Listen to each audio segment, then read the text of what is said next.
ലോകത്ത് അള്ളാഹു ബുദ്ധിയെ 100 പാർട്ടാക്കിയിട്ട് 99 പാർട്ടും കൊടുത്തത് റസൂലുള്ളാഹിന്റെ തലച്ചോറിലാണ്.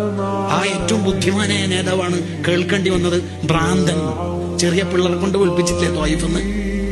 എറിഞ്ഞ് കല്ലിന് കാലിന് ബ്ലഡ് വന്നിട്ട് അൽബിനഹുൽ വക്കീൽ കാണാൻ തങ്ങൾ എണീറ്റിക്കുമ്പോ അവിടുത്തെ ചെരുപ്പ് മുഴുവൻ ബ്ലഡിന്റെ കളറായിരുന്നു. അത്ര ഫുൾ ബ്ലഡിന്റെ കളർ, രക്തൊഴുകിയിട്ട്. എന്നിട്ട് എണീപ്പിച്ച് നിർത്തുമ്പോ അവര് പറഞ്ഞു ഇനി കുറച്ച് നടക്കാലേ. പിന്നെയും ഏറ് കിട്ടി. പിന്നെയും റോഹുൽ ബയാലുണ്ടല്ലോ 2 സൊഫായിട്ട് നിർത്തിയിട്ട് ഭ്രാന്തെന്ന് അവര് വിളിച്ചോണ്ടിരിക്കണത്. ആ സമയത്ത് നീ ദുആ ഉപയോഗിച്ചൂടായിരുന്നു? തന്റെ ഇഷ്ടക്കാരെ എത്ര പേരെ കൊന്നിട്ടുണ്ട്. ഹംസ തങ്ങളെ കൊന്നിട്ടില്ലേ?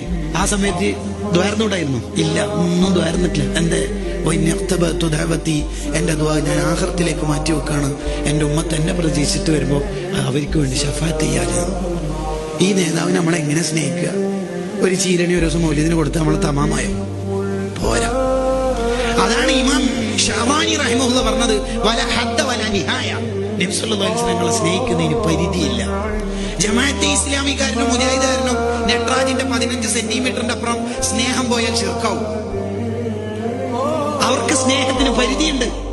മുഅ്മിനീങ്ങൾക്ക് പരിധിയില്ല.